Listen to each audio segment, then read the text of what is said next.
Hai, kembali lagi di channel Tech In. Oke, jadi pada hari ini gue bakal nunjukin pada kalian tentang rumor-rumor yang udah beredar di masyarakat tentang akan kehadirannya Windows 11. Ya, jadi di sini kalian mungkin udah lihat sendiri nih ya. Untuk bagian taskbar di bawah ini sudah berbeda daripada sebelum Windows 11 ini. Nah, jadi gue bakal membahas tentang pertama fitur apa aja yang ditambahkan di Windows 11 nanti nextnya, terus minimum sistemnya apa saja dan caranya. Oke, so tanpa basa-basi lagi, ayo kita mulai. So yang pertama yaitu kalian udah lihat sendiri di sini, yaitu adalah taskbar. Taskbar di sini sudah berbeda, ada di tengah, dan ini icon-iconnya juga berbeda. Mulai dari sini dulu, kita masuk ke bagian logo start. Ini sudah bukan jendela yang miring, tapi ini sudah lurus.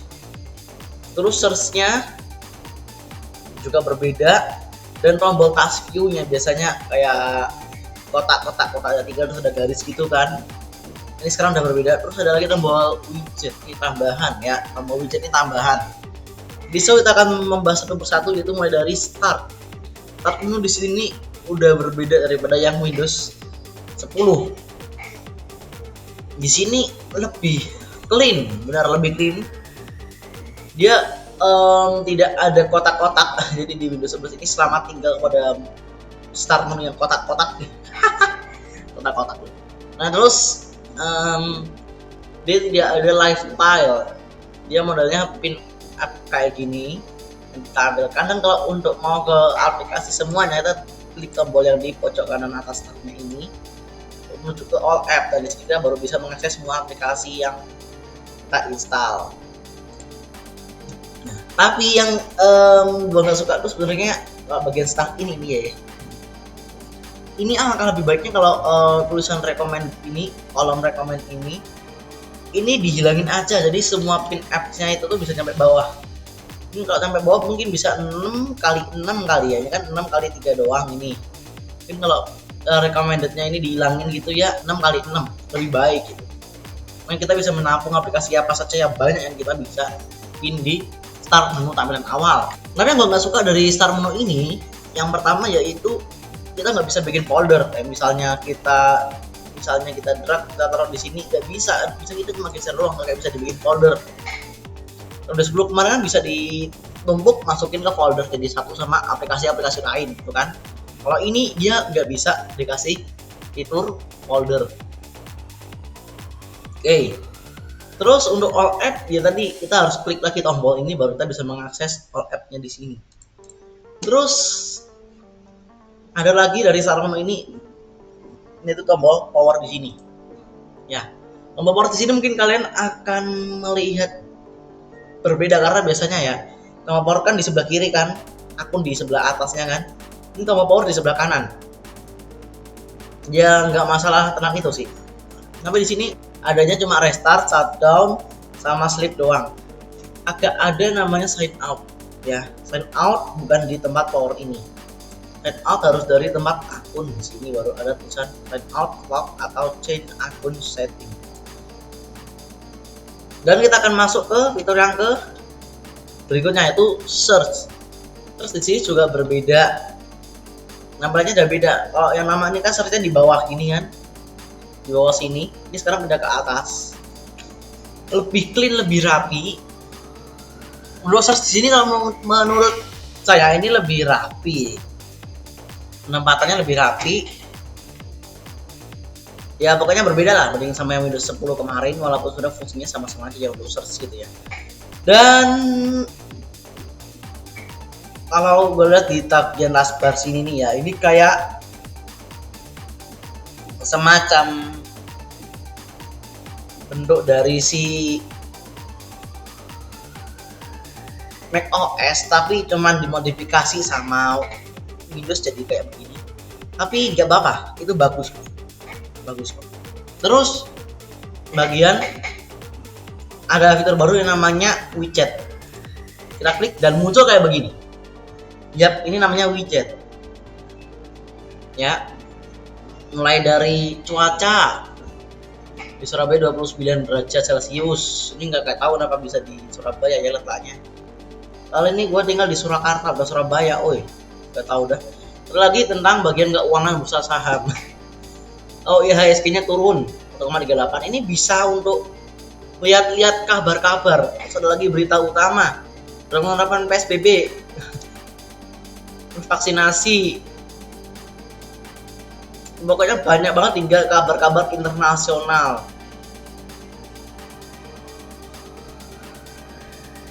Banyak banget pokoknya. Cari aja dah. Nah, explore sendiri tentang bagian widget di sini. Bagian task view. Kita klik. Ini lembut banget coy, bener. Animasinya perbedaannya lembut banget. Gila, lembut sekali. Apresiasi banget sih ini. Lembut banget bener jujur. Set. Nah, gue suka dari situ. Terus kalau kalian lihat di detail kecil yang ada di taskbar nih, gue bakal zoom. Nah, oke. Jadi mulai dari bagian ini ya, widget. Kalau kita klik, kayak ada yang naik gitu kan, kayak ada yang turun bisa naik, turun naik gitu kan. Terus bagian task view kayak dia tuh mengecil habis itu melebar, mengecil melebar gitu. Nah gitu. Terus bagian search-nya kayak ngelingkar, lihat aja. Set. Kayak melingkar dulu baru membuka search-nya. Terus bagian Windows-nya kayak muter dari kotak paling bawah kanan. Terus ke bawah kiri, atas kiri, baru atas kanan. Set. Kayak untuk lingkar semua serba beranimasi di sini. Terus kita akan masuk ke bagian tombol di sebelah kanan sini nih.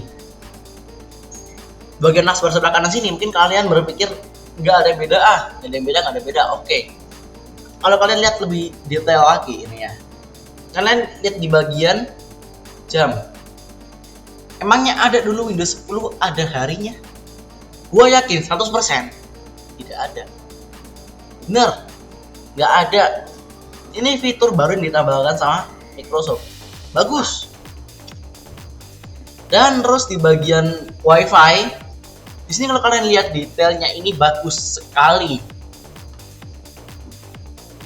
Kalian lihat di sini, gua bakal zoom di sini. Ini melingkar, membulat ya, membulat. Si pojok sini juga membulat. Ini juga membulat semua. Dan di sini kita tambahan aksen garis warna biru muda. Ini sesuai sama tema kalian sih. Kalau misal kalian temanya warna merah, bisa merah gitu. Terus bagian bawah sini juga melingkar semua coy, bulat semua. Bagian volume nggak ada yang dirubah sih. Oke, terus bagian sini hide icon di sini yang gua agak aneh. WiFi dibikin membulat. Kenapa volume sama hide icon ini tidak dibikin membulat juga pinggir-pinggirannya? Gak tahu sih. Kalau di bagian tanggalan tidak ada yang berubah, masih sama aja. Ini kotak lancip nih ya, kotak lancip bener lancip di sini. Terus bagian action center di sini, yap. Di sini kalian bisa lihat di bagian bawah sini, atasnya sebenarnya tidak ada masalah, tidak ada yang berubah sih, cuma notifikasi biasa doang. Kalau bagian sini ini membulat semua. Lihat dengan teliti ini membulat, bukan kotak-kotak lagi. Terus notifikasi muncul di bagian bawah kanan, biasa pojok bawah kanan keluar notifikasi gitu kan. Itu bukan lagi kotak lancip, tapi udah bentuknya membulat. Nah, jadi seperti ini notifikasinya. Kalian bisa lihat ini, gua zoom. Ini bulat lagi, membulat loh ini. Membulat ya, nggak kotak lancip lagi, ini benar-benar membulat. Membulat banget, bener. Jadi tema Windows 11 ini kali ini adalah membulat, dan dia hanya sampai situ doang membulatnya. Masih banyak lagi fitur-fitur baru yang ditambahkan di Windows 11 ini. Oke, jadi kita akan masuk ke bagian sini. Yap, ketika gue klik file Explorer, di sini muncul, dan di sini kan bisa lihat sendiri. Ya, untuk bagian icon-iconnya semua berubah. Mulai dari logo desktop berubah kan, dokumen, download, video, picture, musik. Silakan bertanya-tanya, kok nggak ada 3D object? 3D object di mana? Sayangnya folder 3D object kayaknya sudah dihilangkan karena gue cari di bagian Windows ini, habis itu user dan nggak ada 3D object lagi, udah dihilangin mungkin sama si Microsoft. Tapi nggak apa-apa karena gue juga nggak terlalu penting fitur itu. Dan gue rasa itu dihapus juga nggak ada masalahnya sih. Terus ya sukanya kalau di file explorer ini semua ikoniknya berubah. Gue pakai Windows 10 Insider, build-nya 213.90. Kalau Windows 11 bagian file explorer nggak ada yang berubah sih. Terus bukan hanya itu saja, kalian lihat di sini. Nah, saat gue arahkan kursor ke arah tombol maximize, dia muncul varian-varian kayak begini. Varian multitasking ini sangat membantu. Dan lagi-lagi di sini tergantung resolusi layar kalian juga nih ya. Kalau resolusi layar kalian cuma 1366 x 768 pixel, ini dia nggak ada tambahan kolam yang deretan sini. 2 ini kagak ada. Jadi di jajar 3 itu kagak bisa karena layarnya terlalu kecil pixelannya. Tapi kalau di semua itu nih, di semua resolusi layar yang ada mesti 4. Bagi 2 gini, atau bagi 2 yang lebih besar kanan, lebih besar kiri, atau bagi 3 atau bagi 4. Ini ada di semua resolusi layar. Dan sayangnya di sini untuk layar 4K sekalipun itu dia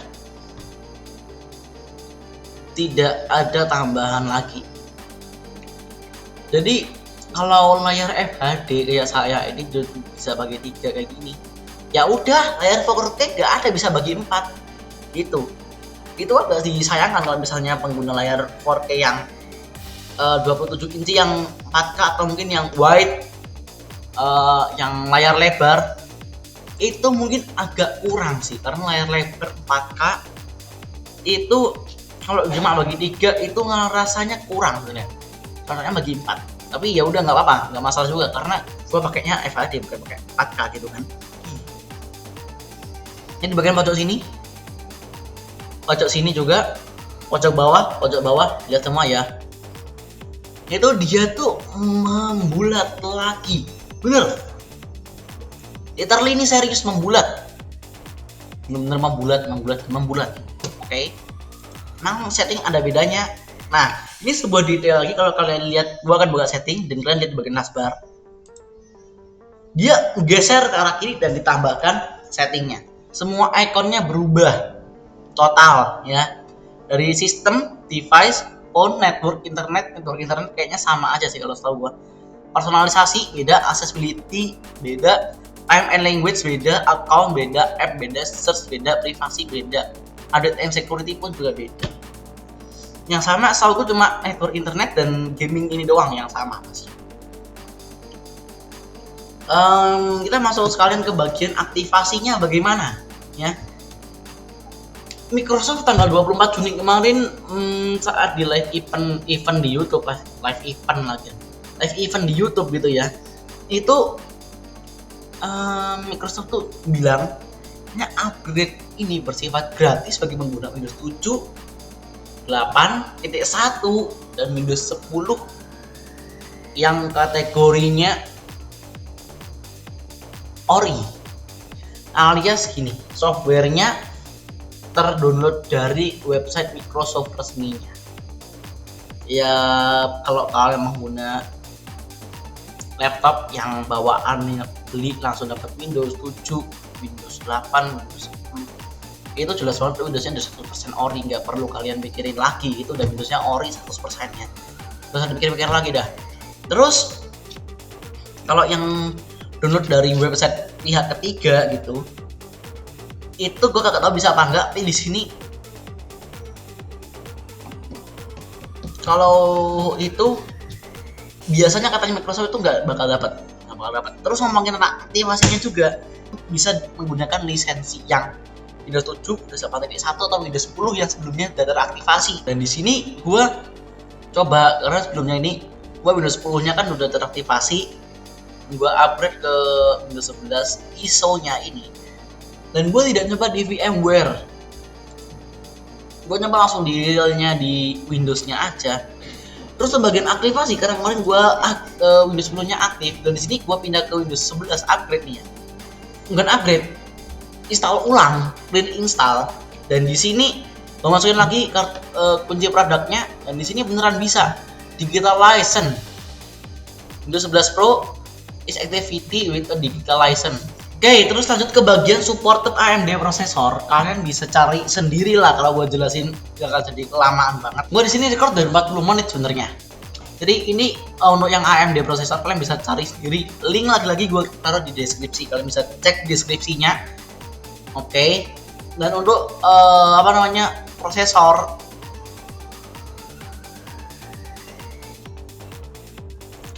ini untuk AMD ini kebanyakan yang paling banyak disupport tuh untuk generasi ketiga. Generasi kedua kalian harus cermat-cermat lagi. Ryzen yang 2000 series. Pilih-pilih juga mana yang masih didukung, mana yang enggak. Nah, banyak pokoknya di sini, banyak banget lah. Karena AMD isinya kayak gitu doang sih.